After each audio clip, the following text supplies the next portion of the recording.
Stop with the questions. Celebrate. And then they say, is Donald Trump an intellectual? Trust me, I'm like a smart person. Yosemite's one of the wettest we've ever seen from the standpoint of water. Mike Lindell's a conspiracy. But you haven't. Person, woman, man, camera, TV. They said nobody gets it in order. It's actually not that easy, but for me it was easy. Amazing. He can't sit down. He's got a burning in his butthole. He's got a fire. He's got a flame coming out of his butthole. Big, massive dumps. Oh, I have a term for that. I call it corporate communism. Somebody sent me a thing this morning where they're talking about putting the vaccine into salad dressing. You see, this is a simple meme that you would find on the internet, but this meme is very real. You ain't seen nothing yet until you see the flaming butthole. Putting us on our knees to China. Now witness the firepower of this fully armed and operational battle station. We'll do it live.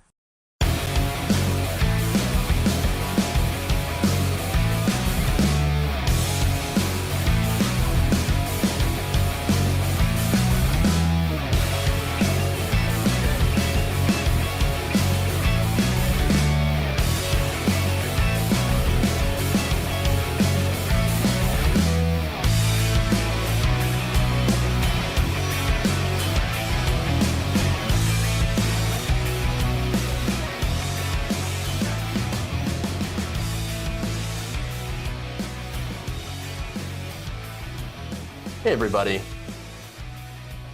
around the nation, Waldorf Nation, welcome to the show. It's Thursday. It's an interesting day. There's a lot of stuff going on in the news. Obviously, the dominating topic is the Russian invasion into Ukraine. We'll have a little bit, including some video protests going on in Russia. Just going to touch on that a little bit. And then, of course, CNN and capitalism, I should say, really poking it at the most inopportune time. So, now, that said, I talked some heavy topics. I was on Damage Report earlier, John Adarola's show, and we did go into Ukraine pretty heavy, so I wanted to lighten it up a little bit here on today's show. We've got, of course, the normal, insane, conservative stuff that we're going to talk about today, including some of the topics, of course, I did touch on earlier. We have, of course, Greg Abbot targeting transgender youth. So I've got thoughts on that. We have Greg Abbott, of course, also, personally directing price hikes during the very, very disastrous winter storm. Making it so it's very difficult for people to go and actually have heat and power during a very difficult time. We have Madison Cawthorn. He's got a new plan to obliterate Social Security and lots of other things. So we'll talk about that. And of course, some of the stuff on Ukraine. So we've got a lot of stuff here today. So interesting.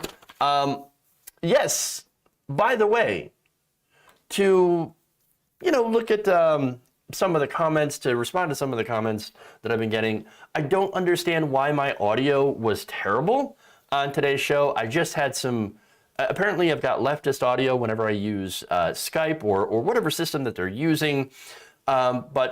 Same system, same microphone, same all that. Apparently it just sounded terrible through Skype. So that sucks. It's unfortunate, but my audio sounds a lot better when I'm actually on my own show. So anyway, thank you for all the very, very kind notes. Valiant Orion, thank you. Great job on Damage Report earlier. Thank you so much. I really appreciate that. I really enjoy having these conversations with other people. especially people as knowledgeable and as fun to work with as John, and of course the whole team. Yeah, it was a lot of fun. It was a lot of fun. And so even though we were talking about disastrous topics, as we normally do. But anyway, thank you so much. How do I have the energy for 2 shows? Lots and lots of coffee. Lots of coffee. It's really my go-to for everything, and it is actually much easier, honestly, when someone else does all the preparation, like the graphics and the videos and stuff. And I was just there to do some commentary, and that was good. But thank you for all the well wishes, and thank you for all that stuff. Please give a shout out to Myth Dad, who died earlier today. He made the terrifying lefty I am. Rest in power, Myth Dad. Mr. I'm so sorry to hear that. Myth Dad, awesome. Definite, rest in peace. Again, super, super sorry for your loss. I'm sure he was an amazing guy, a wonderful person, and once again, I'm incredibly sorry. My condolences out to you and your family. So, all right. Let's see. It was nice seeing you earlier. Sorry to catch Biden's non-committally disappointed utterance of air. Oh, you want to talk about that?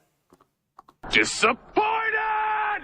Not exactly a fiery speech, as usual from Joe Biden, but it is what it is. Nothing, honestly, there's nothing that can be as entertaining as watching Donald Trump bumble. Although I'm very, very glad that at this point, at this moment in time, he is not bumbling with the nuclear football. So, all right, anyway. I'm so sick of Yankees attacking NATO at every moment, justifying Putin's operation, anti-Nazi peacekeeping operation, and saying this is NATO's fault while being absolutely quiet about Nazis and Russia's government. I'm also kind of tired, because I understand your frustration. I'm also kind of tired of, once again, the people here saying that, hey, by the way, we should ally ourselves with the far right, the Nazis, in order to do populist reform.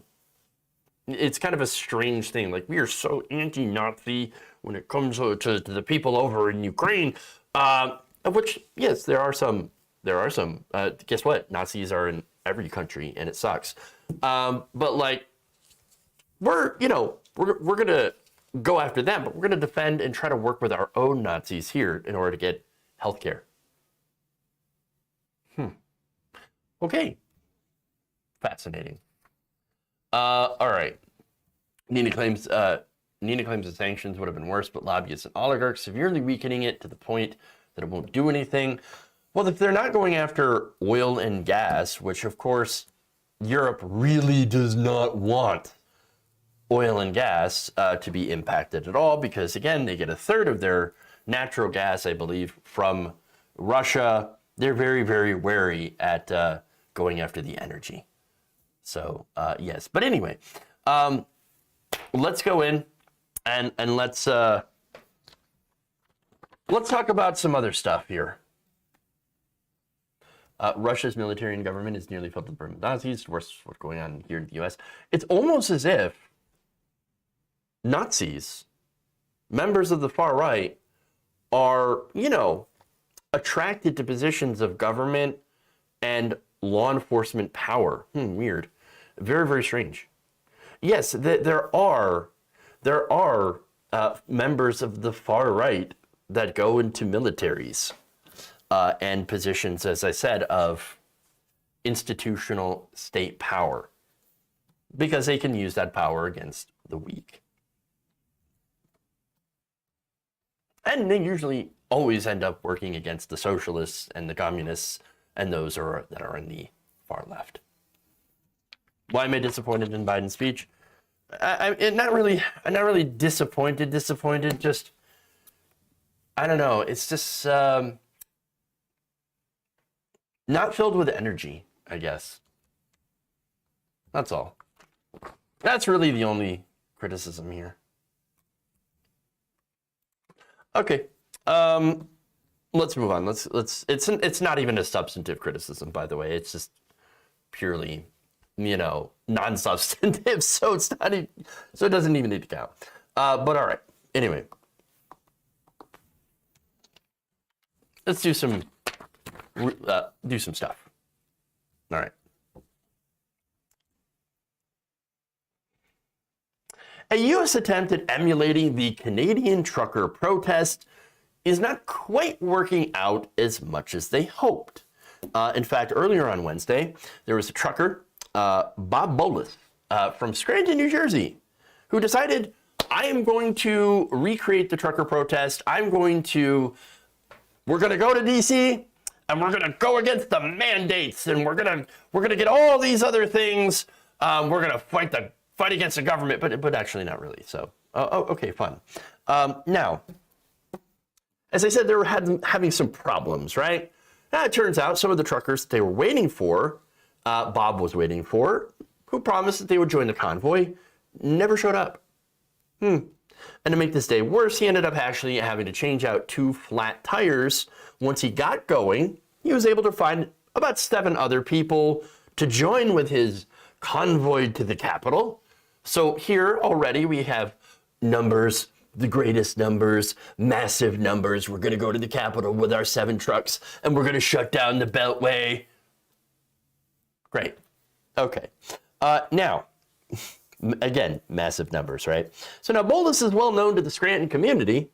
He has run for mayor frequently and lost, obviously, even as a write-in candidate, and was most recently charged with insurance fraud. Real warrior for the people. Yes. Best people. Greatest people. Now, it's not going so well on the West Coast. Apparently, those who were leaving California for the Capitol, for one, are probably not even going to make it in time, to go to the State of the Union address and protest. But hey, at least the turnout was a little bit better. In fact, actually a lot better. Over 1,000 vehicles had met at Adelanto Stadium for the California convoy. However, the most of them, apparently, according to reports, do not even plan on staying all the way across the United States. They just don't plan on it. Now, as Reuters reported, even the leading live streamer plans to bail in Arizona, which could be problematic if the intent is to lock down the Beltway as they had planned. Right. Now, the Beltway is 64 miles long. So you're going to need a lot of trucks, you're going to need a lot of people, and they just don't have the numbers. Why? Because, well, for one, what they're protesting against doesn't actually exist. Now, Utah, there's more before I get to that. Utah claims to have 1,000 vehicles in their convoy, and they allege it to be 6 miles long, miles and miles of people, they say. Well, how big are the gaps in between the cars or trucks in this case? Because, it could be 6 miles long and have 2 cars spaced just about 6 miles apart. So, all right, sure. So now that 1,000 claim, dubious as usual. And by some reports, those who are traveling there will not actually enter D.C. One group, the People's Convoy, will abide by agreements with local authorities and terminate in the vicinity of the D.C. area, but will not be going into D.C. proper, they say during a press release. Now, for Bob Bolus, however, getting back to some of the problems, well, he did eventually get onto the road, but that is the least of his problems. You see, according to a reporter, Zachary Petrezzo, Bolus had no idea where he was going. He is stuck in traffic and has no idea where he is. Who am I? Why am I here? Where am I going? I have no clue. Now, Petrezzo tweeted that Bolus ended up talking on the phone with a woman named Betsy, who tried to give him instructions about where he should be going. "Let me call you back," Betsy yells over the phone, and she and Bob went back and forth about what highway route to take. Betsy calls back with no concrete instructions, but rather to say that the tiny convoy will be planning to drive in circles around the I-495. And that's where we're at. The amazing U.S. trucker convoy, now basically with about 7 members, at least a bolus's convoy, constantly running circles on the I-495. Yes, this is the protest. Bob doesn't have GPS. I don't know if Bob has GPS. I'm pretty sure that he might not even have a new cell phone. Why? Because well, you've got tracking chips in that, so the government can track exactly where you are. Why would you do such a thing? Okay, all right, fun. No, look, this is a gigantic bust. And now I go back to the reason why it's a gigantic bust. Because what are they protesting against? Are they protesting for higher wages? Are they protesting for better working conditions in the trucker industry? Are they protesting for, I don't know, additional stimulus checks for regular people? No, they're against vaccine mandates. Mandates that don't exist. You've already won, guys. There's no reason to turn out. Joe Biden's vaccine or test mandate has been struck down by the Supreme Court, the conservative Supreme Court. They don't exist. And by the way, as a result of that, you have the low cost of just only 2,000 or over 2,000 people dying a day from COVID-19. The vast majority, of course, being unvaccinated. But you won, guys! Congratulations! There's your prize. Now, of course, save for that, the truckers do say that they have additional demands, and get ready for this. They want an end to critical race theory being taught in school, of course. And justice for slain MAGA rioter Ashley Babbitt. Once again, because of course. If you still think that this is a working class revolt, that this is some sort of workers taking back their power, no, workers taking back their power are the massive unionization efforts going on at Starbucks. The unionization efforts or I should say the strikes that the concrete workers are going and doing. The workers that are being crushed at Amazon that are trying to fight back. Those are real workers' revolts. Those are people trying to actually fight for their own rights in the workplace. These truckers are a bunch of petulant crybabies. That's all they are. Crying about things that they've been propagandized on right-wing media to believe are happening. They're not socialists. They're not looking out for workers. They're not here to serve the regular people, the average American. No, they are only there because Fox News told them, hey, the Canadian trucker protest, which was, again, not a protest to help working conditions in the trucking industry. No, they were there because, well, vaccine mandates and stuff. Get out of here. Get the fuck out of here. You want to talk about being propagandized? It's the truckers who were propagandized. Okay. Moving on. Let's go to Greg Abbott. They don't want the vax or mandated health care. Or anyone else to have it either, by the way. It's not just about them. They don't want other people to have the vaccine. They don't want to have other people to wear masks.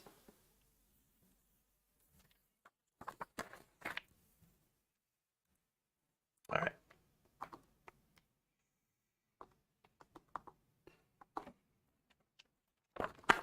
You ate too much salt. Salt's bad. No Social Security for you. Oh, they would love to privatize that. All right.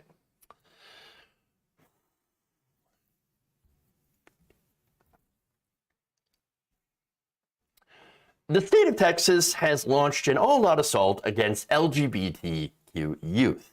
Now, the Washington Post is reporting that Texas Governor Greg Abbott has directed state agencies this week to conduct a prompt and thorough investigation into the use of gender-affirming care for transgender children. Yes, because somehow that would be bad.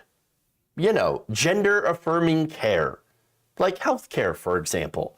Now, in a letter on Tuesday to the State Department of Family and Protective Services, Abbott cited an opinion issued Friday by Texas Attorney General Ken Paxton, stating that certain gender-affirming treatments for transgender children, including gender reassignment surgery and puberty-blocking medications, can legally constitute child abuse under several provisions of state law. Abbott wrote that the Protective Services Agency is responsible for protecting children from abuse, adding in a tweet Tuesday that the agency will refer for prosecution any such abuse. So now, wait a minute. Okay. Hey, you know, we are trying to protect children from, you know, child abuse, but we're going to allow the indoctrination into, you know, religion, for example. I'm not saying religion is necessarily bad, but some have made the argument that it might be child abuse, teaching kids that, you know, if you do something wrong, say something wrong, then you are going to burn in hell for all of eternity. That might constitute at least somewhat messing up mentally a child. But anyway, they have a strange view of what child abuse actually is, because in reality, if you don't have gender-affirming care, you know, for people who have an identity that is intrinsically a part of who they are, if you don't allow that to be affirmed, if you try to wedge them and shove them into a closet, or scare them, or frighten them, or bully them into not being themselves, well, that's going to cause a lot more damage, isn't it? That's going to cause a lot more problems. And that would also be, you know, considered to be abuse. Yes. Now, Abbott said Texas doctors, nurses, and teachers now have an obligation to report instances of child abuse, and that existing law provides criminal penalties for failure to report such abuse. Members of the public have similar requirements. So basically, he's setting up a narc state. That's what Texas is. And by the way, that's also true for the abortion law. That's a narc state, where now neighbors have to, you know, tell on their neighbors. They're under penalty of law. If you see a trans child, well, obviously that seems to be abuse. Yes, you're being an abusive person, so I'm going to go to the state. By the way, I'm pro-freedom. Complete and utter hypocrisy, calling yourselves to be, you know, pro-freedom, pro-family, by the way, too, because what this does is that it actively makes, you know, outs people to members of their family who may not understand and who may kick out trans youth. We've seen this happen before, where transgender youth are at risk of being kicked out of their own homes, disowned by their families, and having to go and live in the street. And so we have seen this before. Again, you want to talk about child abuse. This is child abuse. You are literally abusing people for basically being who they are. Now, the directive, and this is again from the Washington Post, the directive is the state's latest attempt to limit gender-affirming care for transgender use. In October, Abbott signed a law that bans transgender girls from playing with female sports teams in public schools, and Texas is among several states that have attempted to restrict the treatments for transgender youth, along with limits to bathroom access and participation in sports. In April, Arkansas legislators also passed the country's first law banning gender-affirming treatment for minors. This month, South Dakota Governor Kristi Noem signed a bill that bans transgender girls and college-age women from participating in female sports, joining 9 other states. And it's funny because she said that, you know, did that, and they asked, well, gee, why are transgender people in your state so depressed, have such high levels of anxiety and depression? And she's like, I don't know. We'll have to figure that out. It's you. It's you. You're the reason. You are the reason. You are the reason. Oh my God. All right. So now, again, I love how they claim to be protecting the children. while of course harming the children, LGBTQ children. And I know the arguments they're going to use. For one, they talk about the puberty blockers, right? You understand it. If you take those, they say they'll do irreparable damage. No, they don't. You can stop puberty blockers at any time. All it does is that it delays it so that you can make a choice. Puberty itself is pretty darn irreversible. Okay? And so this gives them time to affirm who they are. And now it's the same with hormones, right? You can quit hormones, and therefore it reverts. Now, as for gender reassignment surgery, and again, another one of the arguments here is that, well, you know, we can have children going through mastectomies and all that stuff. Well, good news. They're not. That's not done before the age of 18. It's very, very incredibly rare that it happens. Okay? And so there's a lot of requirements as well. Many surgeons, in fact, require 2 letters of recommendation to go through these sex reassignment surgeries. At least one of the letters has to be from a mental health professional experienced in diagnosing gender identity disorder or gender dysphoria, and has to have known the patient for about a year. Letters also must state that sex reassignment surgery would be the correct course of treatment for the patient. Now, another common misconception, of course, is that there are people with high rates of people that have regrets. Oh, you know, look, it sounded cool to become a woman, and then I became a woman, and it turns out it kind of sucks. So I'm really bad. I'm not happy with that. Yeah, that never, very, very rarely ever happens. There's a very small amount of people who regret their transition. Very, very few people. And so the benefits, the positive benefits of transition include lower levels of depression, anxiety, better mental health and well-being, and of course, increased happiness. And in fact, there have been many studies out there that investigate the satisfaction of levels of patients that have had sex reassignment surgery. In these studies, most of the patients have reported being very happy with the results, and very few have expressed any regrets for undergoing sex reassignment surgery. And again, remember that the reassignment surgery is for adults 18 or older. And so what you don't have is a rash of children that are getting these,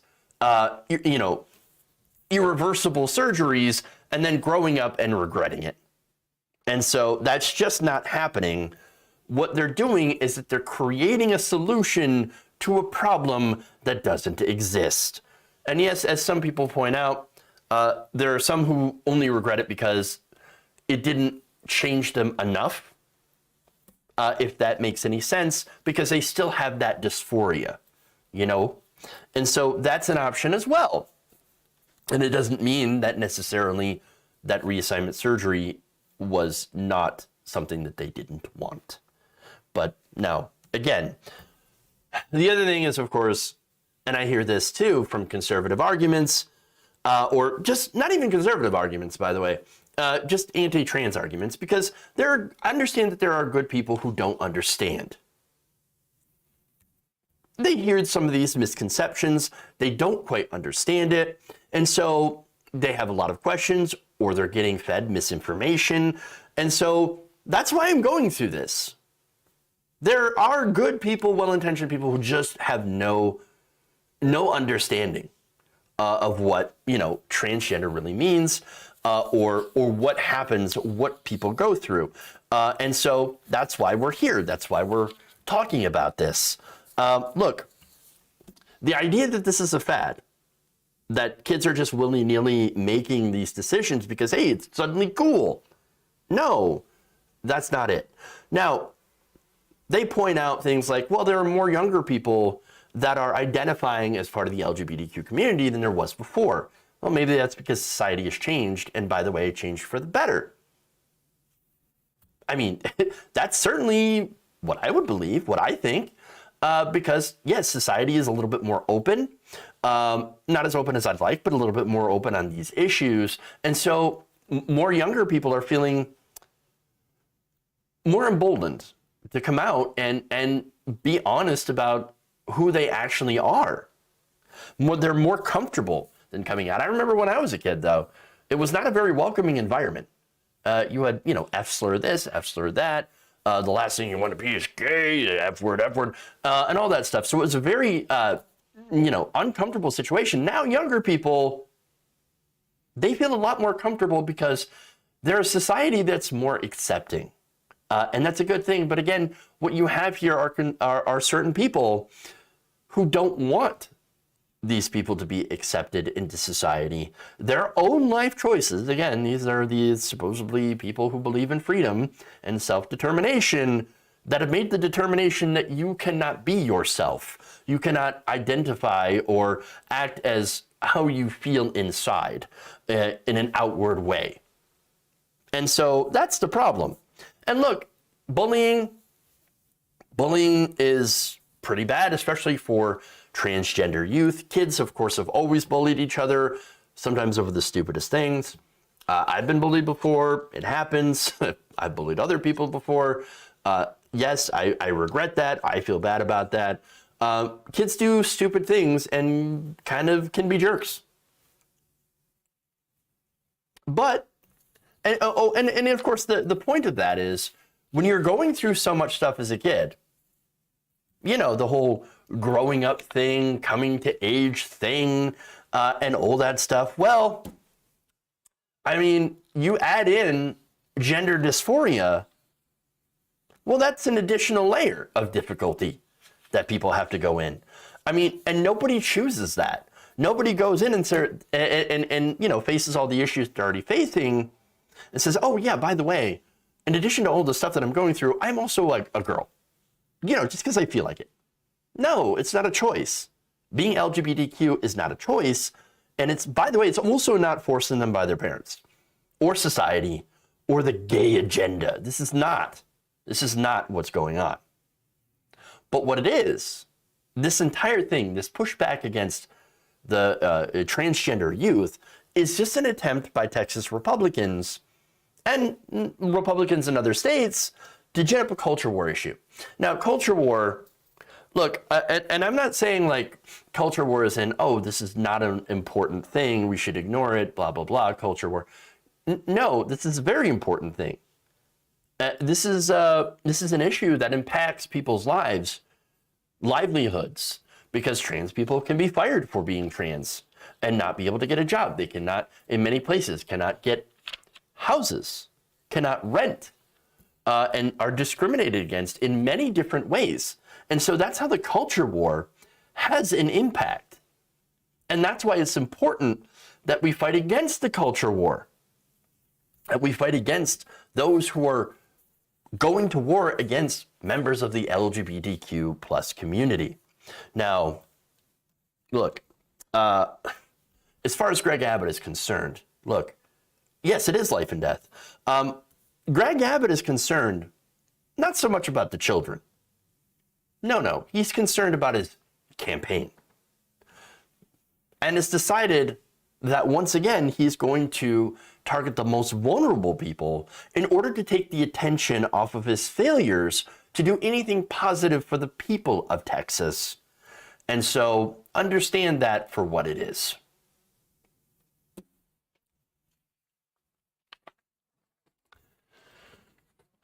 Okay.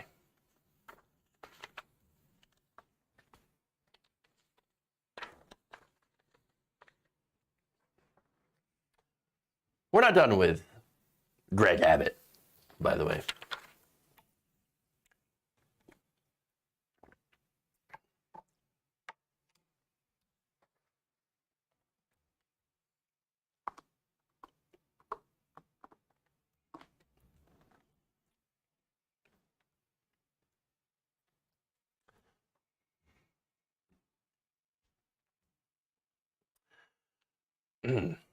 Okay, hold.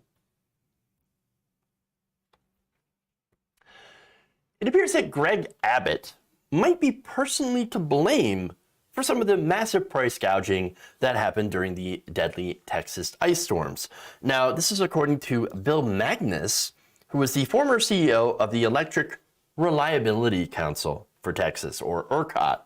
Now, I know, reliability, right? Well, the whole point, the whole problem is that they weren't reliable. But anyway, now this is according to court testimony, and basically Magnus had said that millions of Texans had received these sky-high energy bills during last winter's deep freeze based on the instructions of Greg Abbott. Now, let me remind you, a couple hundred people died during that because they couldn't get heat. They didn't have heat, didn't have electricity in many cases. And of course, those who did were charged huge bills, huge bills, leading to, of course, up to $8,000 for electricity. And some are still paying that back as of today, which I don't believe that they should. Now, according to the Houston Chronicle, Magnus alleged that under oath that when he ordered power prices to stay at the maximum price cap for days on end during this winter storm and blackout, he was doing it at the direction of the Texas governor. Magnus said that keeping prices high as possible was the only way to follow through on Abbott's directive, which was then relayed by then Public Utility Commission Chairman Dionne Walker to keep the power on at all costs. She told me that the governor conveyed to her if we emerged from rotating outages, that it was imperative that they not resume. We needed to do what we needed to do to make it happen. Now, I have some questions about that. How does jacking up the price ensure that you can keep the power on? That doesn't make any sense. That has nothing to do with that. You could just keep the power on at the same price. How much it costs? Like what is it? Coin operated? You got to slide your credit card in there to make the gas come out? Is that what's going on? No, that's not the situation. Although I probably shouldn't be giving them any ideas. No, it has nothing to do with that. And it has everything to do with the donors in the fossil fuel industry in this deregulated grid that is not part of the national power grid. Texas has completely separated its power grid from the rest of the United States, not allowing us to be able to send in supplemental power through those power lines to make up the deficit there that's happening in Texas, or was happening in Texas. And so what they did is just, overcharge people for power and said, oh yeah, we're doing it because, we need to keep it on. No. Yes, it's important to keep the power on. And yes, it's good to keep it on, especially during this, and to do everything you can. But there was no reason to have these insanely high bills going out to average people. It's disgusting. It's disgusting. Now, of course, this could have been avoided as well had they actually spent some of the money to winterize their grid. I realize that it's Texas and that they're very, very short-sighted and have decided, no, we don't need any winterization. Is it ever going to snow here? It's very rare. Oh, no, it just snowed here. Not just snowed, but it's a massive ice storm. Oh, dear God, what have we done? Yeah. Well, what you did is that you ended up leading to the deaths of hundreds of people and the complete disruption of your state. Great job, Greg Abbott. Wonderful. But so now, of course, if you don't prepare for emergencies, when an emergency happened, what happened? Obviously, the entire thing essentially imploded. And that's what happens when you deregulate and you separate your little libertarian type paradise from the grid in order to allow, these companies to charge whatever they want. And look, when there's not an emergency, when there's not a lot of demand, the prices can get fairly low, but you don't have any consistency and you don't have any protection. And so there's some very, very big vulnerabilities and problems with this that apparently they don't want to fix. And they haven't fixed. They haven't done anything to stabilize their grid. So when the next ice storm happens, Well, gee, or whatever. It doesn't even have to be an ice storm. It could be, some other weather-related event that takes out the power. Well, you're going to have issues, major issues. And so, but of course, Greg Abbott, probably in order to distract from this, says, don't look at this. Look at the transgenders. I can't believe they have rights. Oh, I can't believe they have rights. We need to look over there. Let's ignore this massive institutional and market failure that will likely happen again and will likely end up killing hundreds of people again. But don't worry, though. I'm going to come up with some sort of distracting bullshit so that you don't have to pay attention to how I'm letting my donors rob you. Because that is how it works at the end of the day.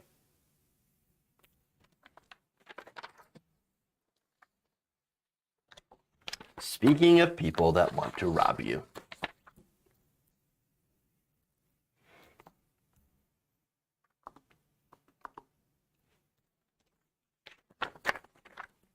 The natural lines have frozen up too, so they couldn't even pass gas. Oh. I mean, yes, that's correct, but also bit of a groaner. See, I see you. Speaking of passing gas. All right.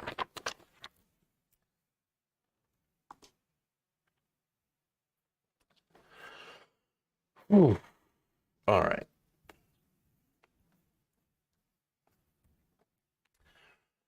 Representative Madison Cawthorn has plans. He's got plans for America. In fact, that plan involves a contract with America that I'm guessing most of America won't want, but he's going to try to push it on us anyway. So now, in this 10-point plan, which involves basically a laundry list of conservative priorities, including destroying Social Security to incentivize older Americans to work. Yes, that's right. We're going to send them back to work. So now, let me read through a little bit of this. First, the plan calls for the federal government to promote and celebrate American manufacturing and agriculture by incentivizing domestic production. Now, sounds all nice and good, but domestic production isn't as much of an issue. I mean, look, is domestic production good? Yeah, generally, yeah. Now, here's the thing. These are the same people that are complaining about how there's not enough workers to do the production. Oh, nobody wants to work. Nobody wants to work, which is why we need to incentivize people to work. Well, how do the Republicans incentivize people to work? By doing things that basically help only their donors and not actually incentivizing people to work. So look, let me give you an example, right? So there was a great resignation, which basically means a bunch of people quit the service industry and went on to do different, better paying jobs.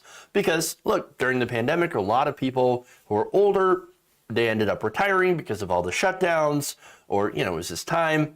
And okay, they quit. They opened up a lot of these higher paying jobs. And then of course, there were a lot of people in the service industry that realized how bad they were being screwed over.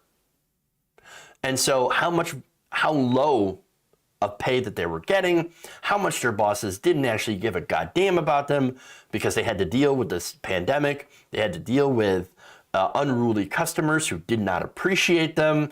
They didn't have to do any of that. The companies didn't actually care about any of that stuff. They did not care about their workers. And so, of course, the workers were like, okay, well, guess what? I'm going to go and I'm going to find a better job. Ironically, that's exactly what conservative politicians told them to do. Hey, man, if you don't like the low minimum wage, well, that's okay. Just get a better job. Get a higher paying job then. Okay.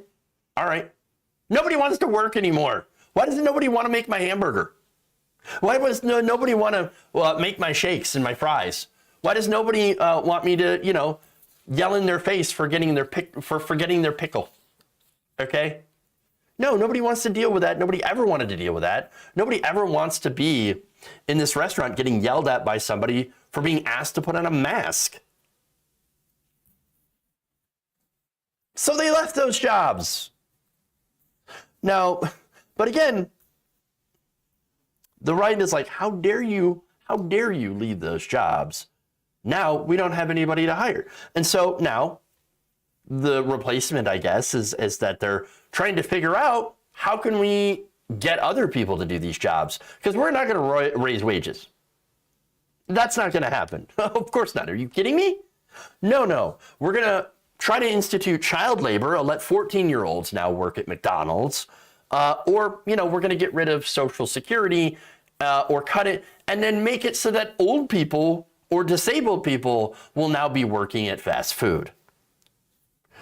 So now, let's go to Cawthorn's plan here that he introduced to Fox News Digital, which includes, shockingly, or not shockingly, slashing government spending by a third by 2031, enacting a balanced budget amendment. Hey, going back to that slashing government spending, well, we could easily do that. You know why? Or how? Cut the military budget. Oh, they can't handle that. No, what they mean by cutting government is basically cutting anything that helps regular working people or poor people. Interesting, of course. Now, another litany of just ridiculous stuff.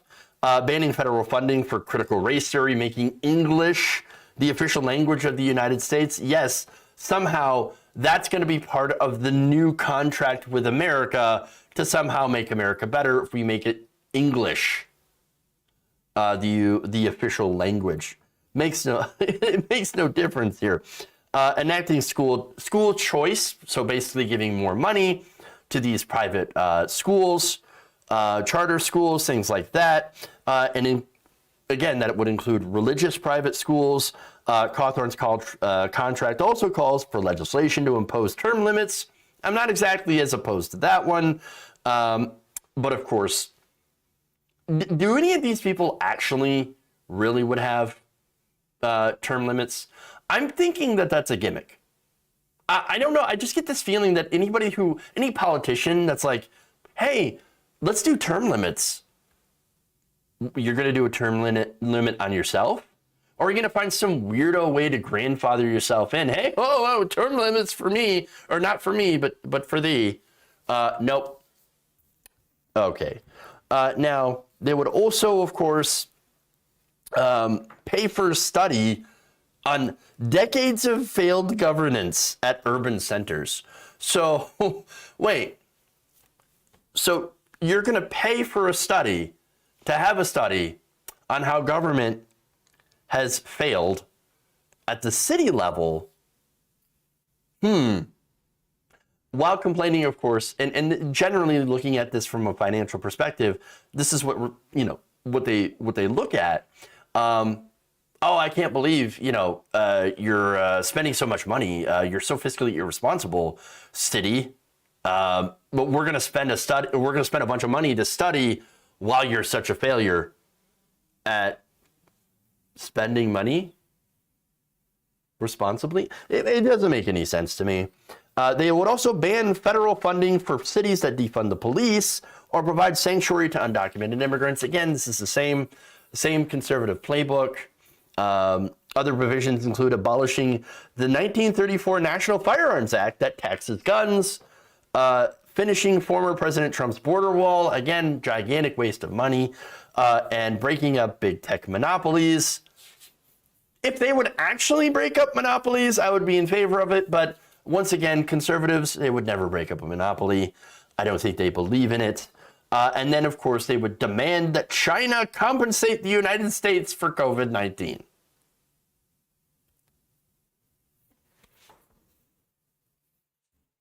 But the Social Security part, getting to that, they say that they would want to turn around the mismanagement of Social Security because Americans want to help the needy by incentivizing people to work and get off entitlement programs. Wow. You know that Social Security is literally your money, right? I mean, you paid for that. That is an entitlement. It's yours. You're entitled to it. That's what an entitlement is. So you pay it, and guess what? You're able to retire. Cawthorn is basically saying, hey, people on Social Security, no, we want you to get off Social Security, the thing that you paid for and paid into your entire life, and get your ass back to the mines. Get back to work. Because we're going to incentivize you to go back to work by taking away your money. Your money. They're taking it out of your pocket that you paid. I mean, that's insane. And this is their platform. Now, of course, it's not going to pass through the House unless you have a Republican majority, which, again, yeah. We'll see if that happens. It's possible. It's possible. But look, here's the thing. And by the way, they're also going after disabled people. Yes, disabled people who the workforce regularly exploits. You should go back to work and let the employers exploit you more. Even if you're not physically or mentally able to do a job, well, that just makes you even more exploitable. So, yeah, get back to work. Get back to work. Does he actually understand what a real incentive for work is? Pay. Good pay. People will work in your jobs if you pay them enough. If you don't pay them enough, they're not going to want to work in your jobs. It's very, very simple. But here's the thing. Getting back to Madison Cawthorn, right? So now, while he's attacking the elderly and the disabled, Madison Cawthorn, the irony is not lost on him that he is disabled himself. Now, here's the thing, though. He doesn't need that government check to survive, which is very, very minimal, by the way. There's not a lot of money made on Social Security. These people are barely scraping by.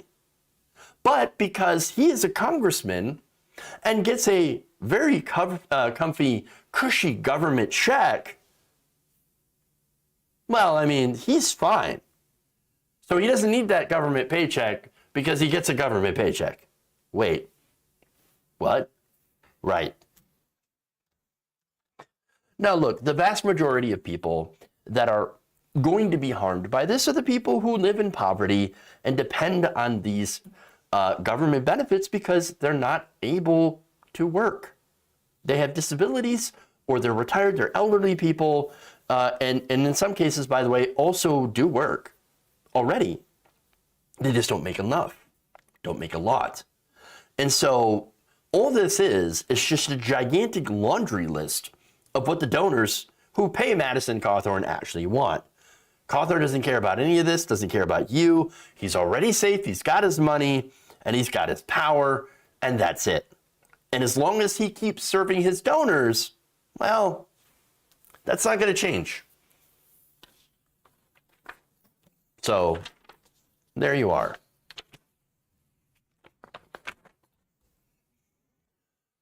Okay.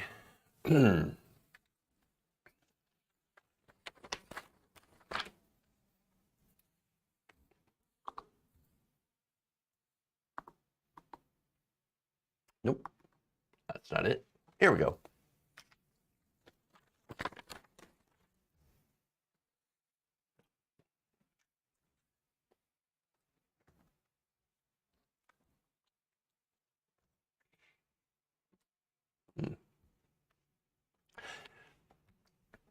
As Russia continues their invasion of Ukraine on Thursday, there's video going around social media of some anti-war protests in cities across Russia. So now, I think this is great. Let me show you some video. And by the way, take this as a grain of salt because things could, of course, change. Sources are very sketchy, but from what I can tell, these are legitimate anti-war protests. Take a look.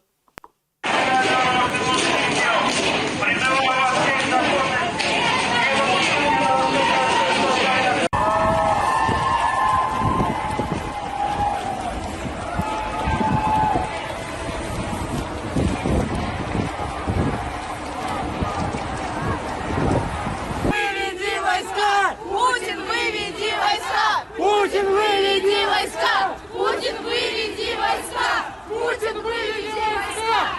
Путин, выведи So, look, hey, anti-war protests, good.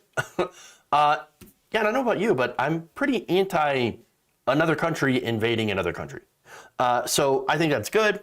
Now, obviously, that did not sit well with President Vladimir Putin, who, again, who would have known that he would not be against dissent? Because, of course, Reuters reported that as of early evening, that some 549 protesters have already been arrested in 39 cities across Russia for protesting the invasion, according to the OVD Info Protest Monitor. And of course, that will likely change. So CNN did some reporting on this as well, saying, and this is according to CNN's Nick Robertson, who reported in Moscow, saying, there isn't so much of a central protest here. There are some leaders here in the central area of Moscow. While we've been here for the last 45 minutes, another person being dragged out of the subway, being dragged by the police, being arrested, pressed up against his vehicle. We've seen dozens of people being arrested here over the last 45 minutes. Now, not only that, but the government says that they have not authorized protests. They have warned people not to attend them. They say that the people can get arrested, that there will be legal repercussions, and the government says that if you that you can get a criminal record for the rest of your life at one of these events, that will affect you for the rest of your life. Seems like they're not exactly, friendly towards the protest over there in Russia. Gee, I wonder why. I can't tell. It's almost as if the state wants to crush peaceful demonstrators. Very, very, very strange. I couldn't imagine. No. So, look, I'm glad that there's a protest movement. It's good to see them fighting against the autocracy. And unfortunately, you're seeing them get brutally crushed. The crackdown has already begun. They're against these anti-war protesters, which, by the way, overwhelmingly members of the youth, which is great to see. And I just hope that they're safe, that they stay safe, and that the Russian crackdown, the government crackdown on these peaceful dissenters, is stopped somehow. I don't know how, or maybe it leads to some sort of action, like, I don't know, Russians pulling back their troops out of Ukraine and, ending their occupation.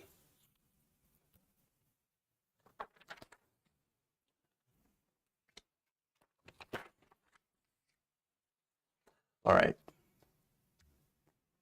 Let's dunk on CNN now.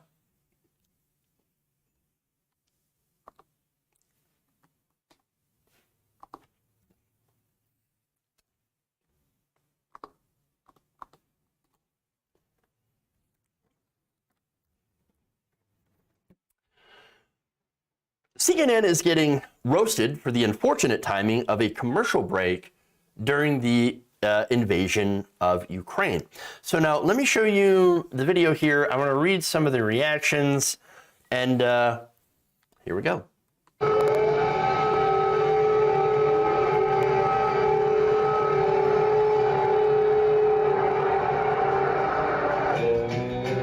And a little bit of chicken fried, cold beer on Friday night, a pair of jeans that fit just right.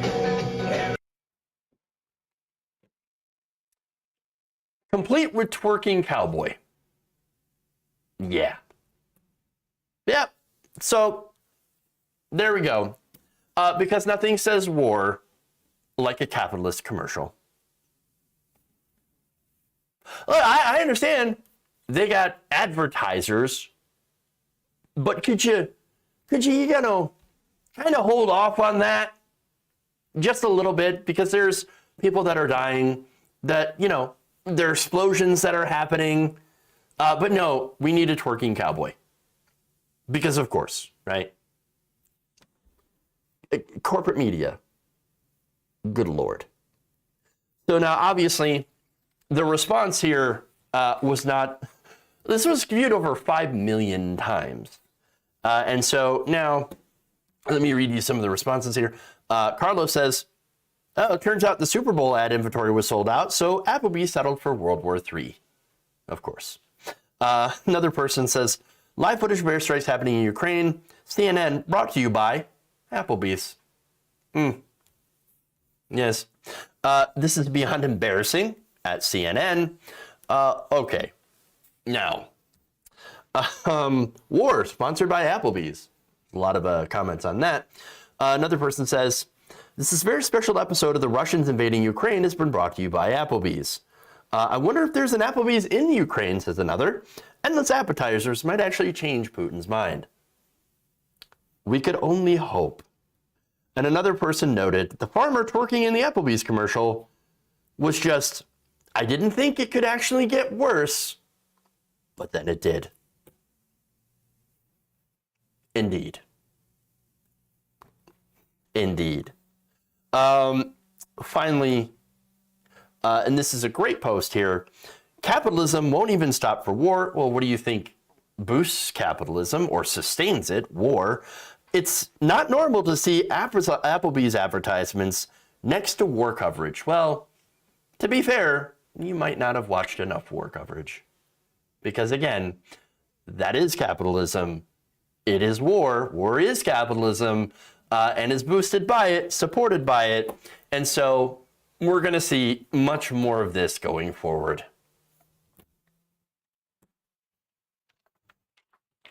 Yeah. Okay. Well, that's it. That's all I got for you today. Thank you for going around the nation with me. Really appreciate it.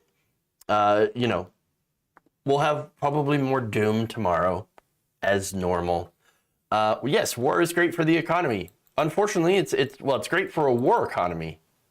And for the U.S., who of course loves their defense manufacturers, you know, the defense contractors, weapons manufacturers, and apparently Applebee's. All right. Let's go to Twitch. Thank you, Tempo Dan, for resubbing for a month of tier 1. Appreciate that. This is fine. 14 months. Thank you. Let's see.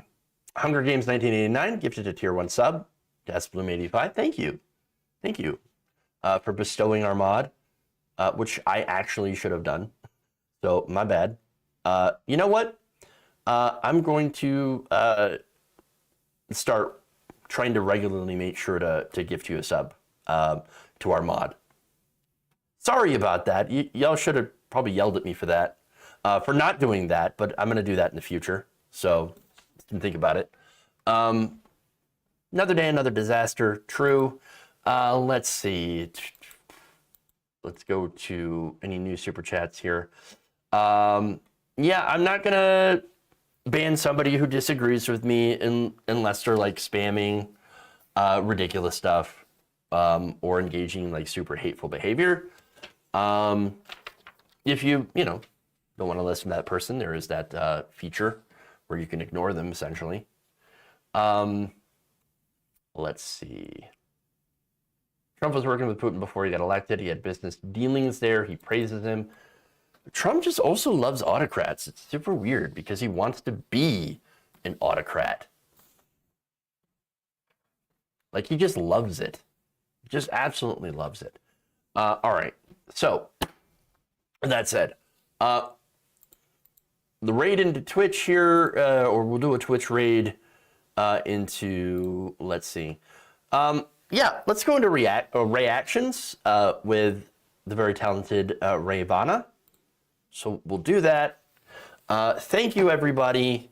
I got a lot of editing to do and things to catch up on, and I need a breather. So thank you all again. Love you, and remember, change begins with you. Good night, nation.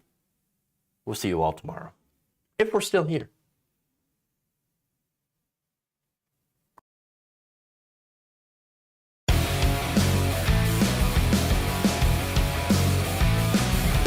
Big, massive dumps.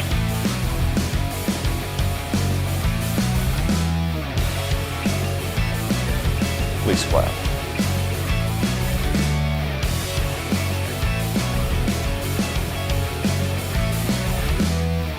I have not loved this conversation.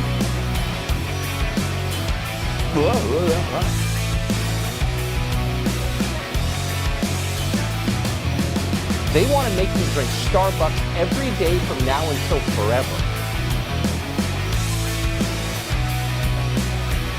Obama.